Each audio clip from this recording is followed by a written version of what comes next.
Alors comment ce club qui a réalisé de magnifiques épopées européennes, remporté tant de compétitions nationales et fait éclore de nombreux talents, s'est retrouvé dans cette situation si compliquée? Retour sur la triste dégringolade du plus grand club helvétique.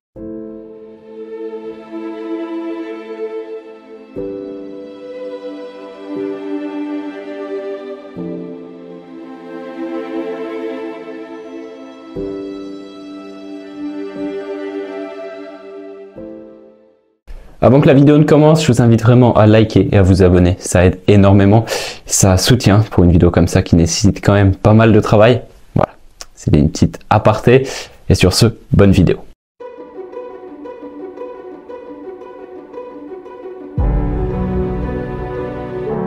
En 2016-2017, sous les ordres d'Urs Fischer, le FC Bâle est largement le meilleur club de Super League. Porté par un Seydou Doumbia en feu, meilleur buteur du championnat avec 20 réalisations, les pensionnaires du Parc Saint-Jacques finissent champions avec la très confortable avance de 17 points sur les Young Boys de Berne, et ce sans avoir quitté une seule fois le siège de leader. Ils terminent même la saison avec 86 points, un record dans l'histoire du club. Cette année-là, ils participent également à la phase de groupe de la Ligue des Champions, où ils finiront malheureusement derniers. Malgré cela, ils remporteront la Coupe de Suisse en s'imposant 3-0 face à Sion en finale. Un doublé sur le plan national donc. On peut également évoquer le jeune Manuel Akanji, 21 ans, qui s'impose durant la saison comme un titulaire quasi indiscutable. Cette période rime également avec changement du côté de Bâle. Bernard Rössler, le président, et son directeur sportif George Heitz quittent tous les deux le club à l'issue de la saison.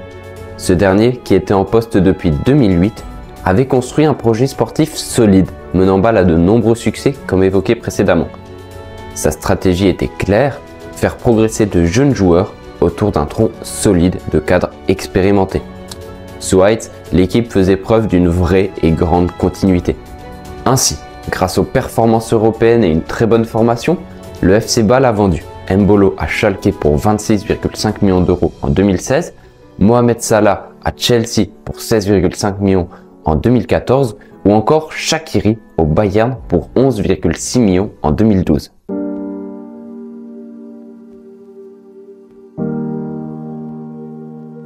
Au début de la saison 2017-2018, c'est Bernard Burgener qui reprend la présidence. En collaboration avec son nouveau directeur sportif Marco Streller, ex-joueur du FC Bâle, il présenta un projet basé sur la jeunesse et les joueurs de la région. Ce dernier déclarera même que son objectif à long terme était de jouer avec 6 à 8 joueurs bâlois dans l'équipe, dont 4 à 6 seraient du centre de formation. Il voudrait également y ajouter 2 à 4 talents étrangers, et ce tout en restant compétitif en Super League, Coupe de Suisse et Ligue des Champions. Ainsi, Marco Streller plaça Raphaël Vicky, entraîneur des M21, à la tête de l'équipe première, laissant de cette manière Urs Fischer s'en aller en fin de contrat, malgré de très bonnes performances durant les 2 dernières saisons. L'objectif était également de proposer un jeu plus offensif, idée avec laquelle ne collait pas le coach lucernois. Le FC Bâle se sépare alors de joueurs expérimentés et importants comme Yanko, Seydou Doumbia, qui n'est pas conservé à l'issue de son prêt, ou encore le très capé Mathias Delgado. Dans l'autre sens, Bâle enregistre l'arrivée d'Alban Ayeti, formé au club, et de Van Wolfswinkel. Vous l'aurez compris, Bâle reste sur d'excellentes performances avec Rössler et Heitz à sa tête. On se dit alors que ce changement de direction pourrait amener un vent nouveau, un vent de fraîcheur qui pourrait lui-même amener de nouveaux succès.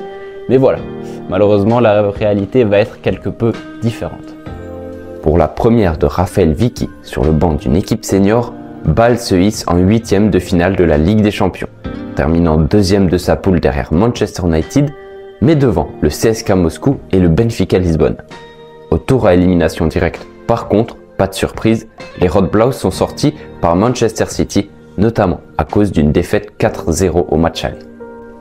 Un parcours réussi en Ligue des Champions donc, mais c'est le plan national qui est un peu plus inquiétant. Même si le retour au club d'Alban Hayati fut une grande réussite, en témoigne son titre de meilleur buteur de Super League à l'issue de la saison, les Balois vont vivre un exercice très compliqué en terminant deuxième avec 15 points de retard sur IB.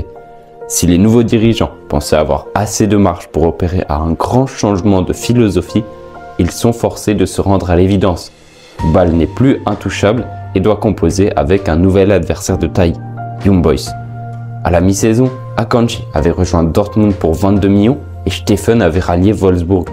Malgré des rentrées financières majeures, ces deux départs n'ont pas du tout aidé les Rhénans sur le plan sportif. Dans le même temps, Frey et Stocker, entre autres, ont débarqué au club pour amener de l'expérience. C'est à la suite de ce mercato hivernal que Young Boys a largement pris l'ascendant. Avec le recul, on peut également faire le constat que les joueurs qui étaient intégrés depuis les M21, à savoir Pouloulou, Manzambi, Liechti, Marchand, Adamczyk, Kaiser, Schmidt et Okafor, n'avaient pas le niveau du champion suisse. Parmi cette liste, seul Noah Okafor réussira à devenir un top player. Un autre constat peut être fait avec cette nouvelle stratégie, l'équipe souffre d'un cruel manque d'expérience.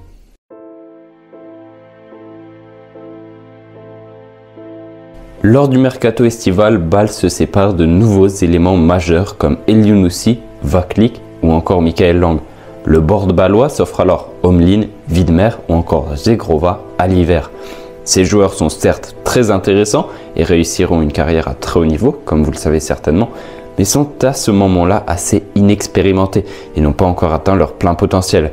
C'est désormais Fabian Frey, Stocker ou encore Zoufi qui devront endosser les rôles de leader. On voit donc des joueurs cruciaux quitter le club et même si les recrues se révéleront être bonnes, l'équipe ne semble pas grandement renforcée à l'issue de cette période de transfert. Le problème d'expérience est toujours bien présent et n'a pas été réglé.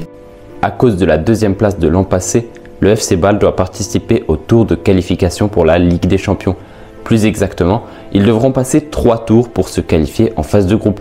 Malheureusement, Bâle perd d'entrée 5-1 au cumulé face au PAOK Salonique. Raphaël Vicky est remercié. Après un court passage d'Alex Frey en intérim, on décide alors de nommer Marcel Koller en tant qu'entraîneur. Ce dernier sort d'un mandat de sélectionneur de l'Autriche et devra redresser la barre. Le club doit désormais lutter pour une place en Europa League, mais est éliminé en barrage contre l'Apollo Limassol, club chypriote, et se retrouve pour la première fois depuis 4 ans sans compétition européenne et surtout sans les revenus qui les accompagnent. En championnat, Bâle souffre encore une fois de la montée en puissance d'IB et échoue à la deuxième place à 20 points des Bernois. Le projet Burgener a échoué, Marco Streller est limogé après des conflits avec la direction.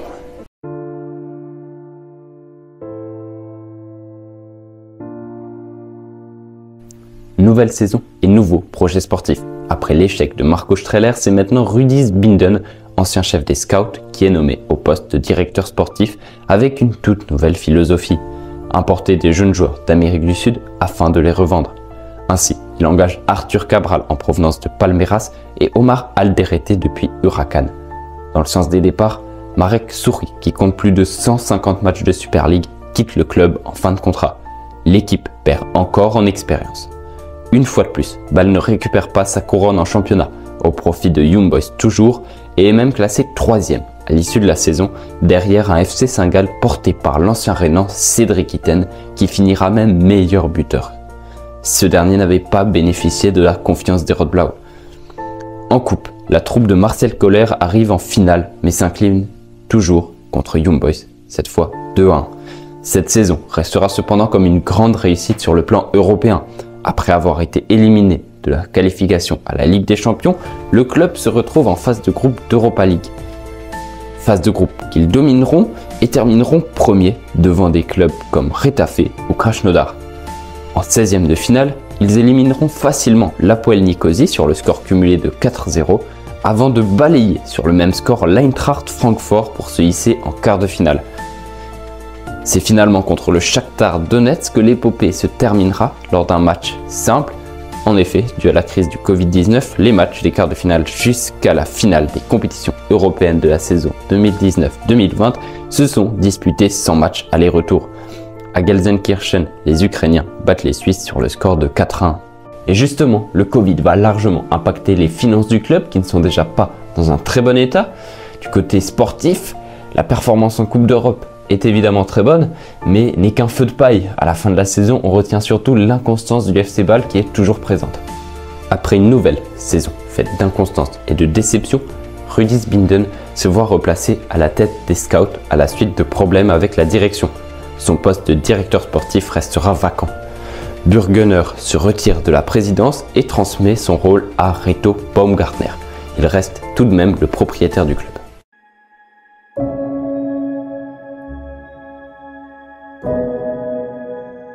À l'aube de cette nouvelle saison, le club se retrouve sans directeur sportif et sans véritable projet.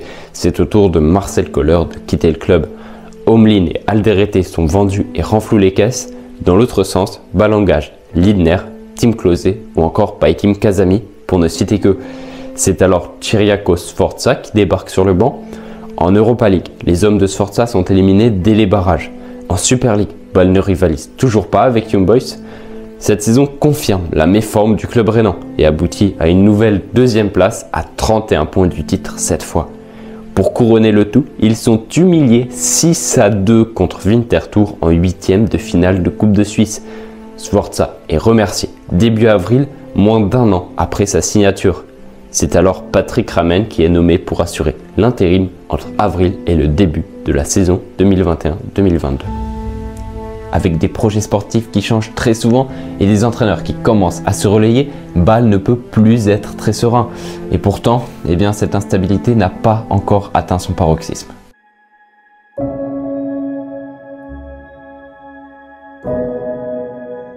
Ce début de saison 2021-2022 coïncide avec l'arrivée de David Degen à la tête du club suite à son achat des parts de Burgener. Ce dernier se retire enfin du club suite à de nombreuses contestations des fans au niveau de sa gestion. Sous Degen, c'est encore une nouvelle philosophie, un nouveau projet qui voit le jour. Le club connaît des difficultés financières et compte désormais se faire prêter des jeunes joueurs de très grands clubs européens, la plupart du temps avec option d'achat afin de les revendre. Cette clause permet ainsi de réduire les risques financiers. Cela fait un petit moment qu'on ne l'a pas évoqué, mais le club manque toujours et cruellement d'expérience. Et avec cette nouvelle stratégie de transfert, ça ne va pas aller en s'arrangeant. L'effectif va être chamboulé absolument à chaque saison, cassant ainsi toute continuité potentielle au sein du club. Au mercato de l'été 2021, Bâle enregistre l'arrivée de 12 joueurs dont la plupart en prêt comme expliqué précédemment. Parmi eux, Sebastiano Esposito de Inter, Andy Pelmar et Dan Endoy de Nice, Wouterberger du Feyenoord ou encore Sergio Lopez du Real Madrid. Le club fait tout de même revenir Michael Lang, plus expérimenté. Beaucoup de talent donc, mais surtout beaucoup de mouvement. Dans le sens des départs, c'est une nouvelle fois et en partie des joueurs expérimentés qui vont quitter le club. Parmi les pas moins de 13 départs, Widmer, Zoufi et Klose font tous les trois leur valise. Au poste d'entraîneur, c'est Patrick Ramen qui commence la saison. En Super League, Bâle se rate une nouvelle fois et même s'ils finissent devant Young Boys, c'est le FC Zurich qui réalise une saison énorme et qui prend la première place avec 14 points d'avance. Cette année-là, le club de Degen dispute une nouvelle Coupe d'Europe, la Conference League. Dans une poule, il faut le dire, très abordable, Bâle finit premier mais éliminé dès les huitièmes de finale contre l'Olympique de Marseille. En coupe, les Rot-Blau ne passent pas les huitièmes non plus et sont éliminés par Étoile Carouge, club de 3e division. Ramen n'aura pas fini la saison de par son licenciement en février. Guillermo Abascal est chargé de l'intérim. À la mi-saison, 6 nouveaux joueurs étaient arrivés, tandis que Cabral, Zegrova et Tchemert ont tous été vendus. En seulement un an, l'effectif a complètement changé.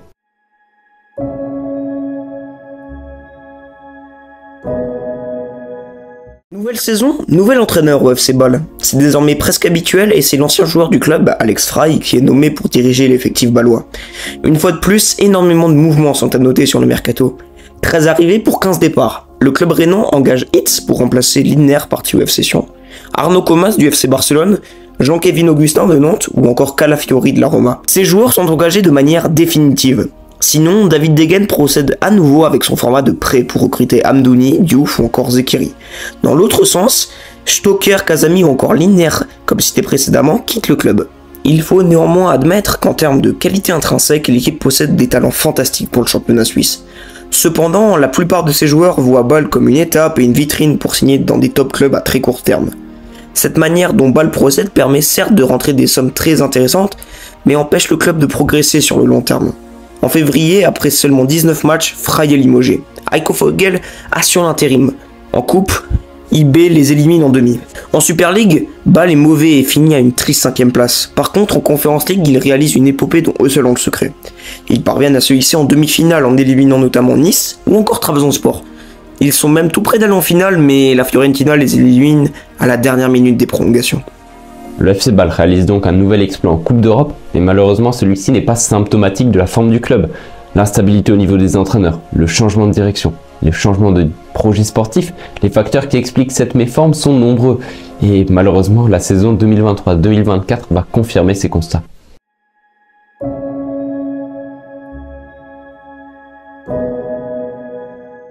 Pour cette nouvelle saison, vous connaissez la chanson.